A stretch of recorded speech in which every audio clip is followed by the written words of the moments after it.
taking the feet. With my sister's wedding only a couple weeks away now, I really had to prioritize what I worked on in the barn. I felt like the slightly intoxicated wedding attendees might appreciate a railing going down these stairs.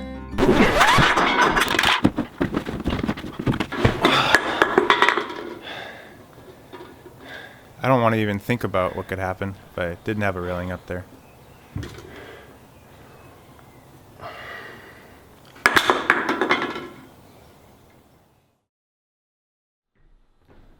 I planned on doing the same style of railings I used on my deck and on the inside of my barn, but I thought it would look pretty nice if this short section opposing the stairs would be a solid 4-foot high wall for the metal railings to attach to.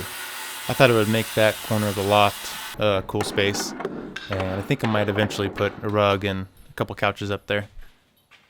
Wanted to have a really big heavy corner post, and when I was looking for one, I realized it might be the prime opportunity to retire my gravel compactor. This thing served me well over the years. I have a real love-hate relationship with it, and I thought it'd be a nice place of prominence for it to eternally rest in the loft area.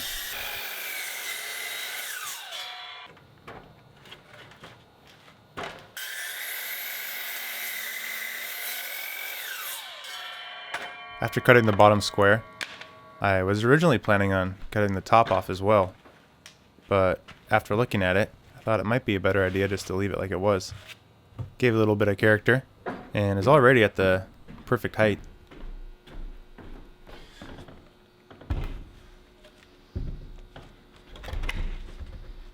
I really wanted to mount the corner post directly onto the big beams underneath it. I didn't want to go through the floorboards, so I drew the shape of the post onto the floorboards, and then I could take them off and zip out that shape with the jigsaw.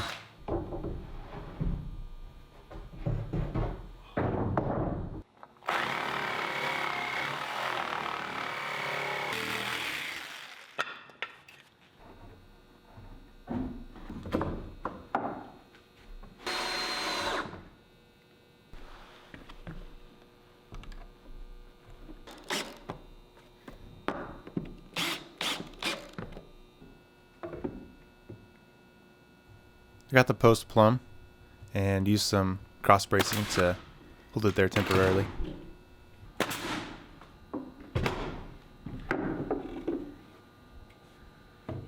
Now that the corner post was positioned, I could start building the pony wall. I think it's called a pony wall, right? I also used some long lag screws to fasten the bottom of the post. By the time the pony wall and the middle railings are attached to this post, I really don't think it's going to go anywhere. But I still thought a couple lag screws in the bottom of it was a good idea.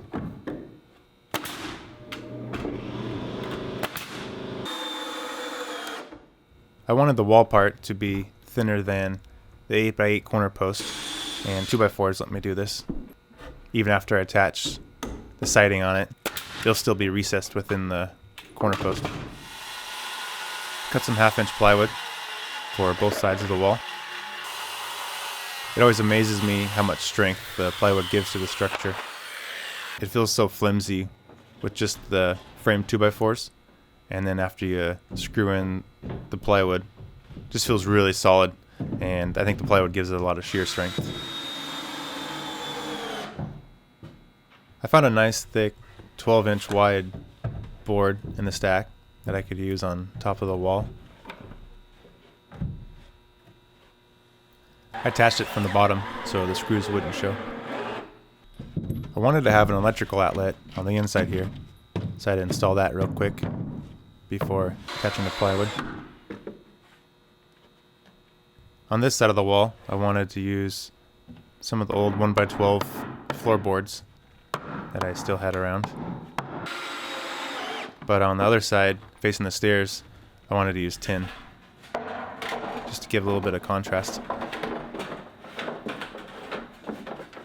It's kind of hard with the flashing on all four sides, because I basically had to assemble it all as one piece, and then I could push it back into its recessed spot in the wall before fastening it.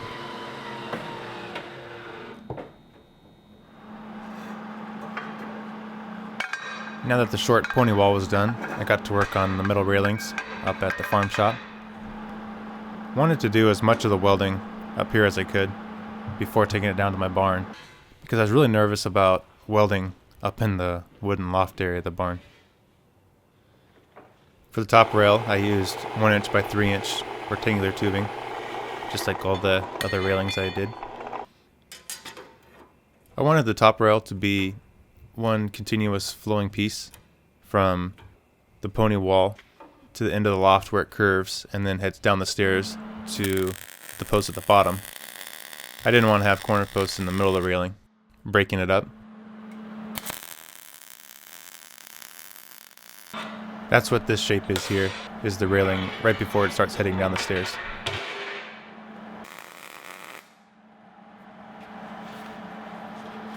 After welding all the way around the mitered edges, I came in with the flap disc to blend the pieces together. I really dread the sharp corners right at hip level. I usually like to cut them off and round them over just a little bit. Would not feel good bumping into one of those. I measured 1 inch in either direction and then drew a 45-degree line between them and cut them off with the angle grinder.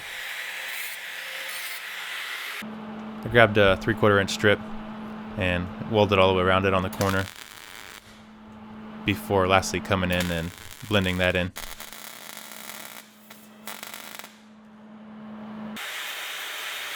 The last step I do is work my way around with the wire brush, which really takes off the fine lines and is, for me, the last step on the blending process.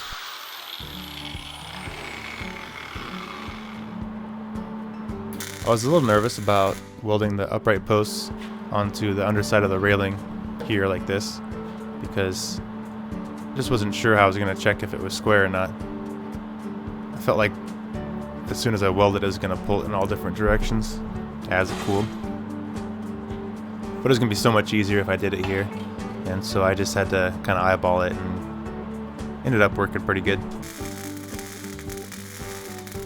After a little bit more cleanup, the railing was ready to head down to my barn and be installed. I still had a lot of pieces to fabricate and weld onto the railing, but that'll all have to be done in place. The slightly intoxicated wedding attendees are one step closer to having a safer wedding reception.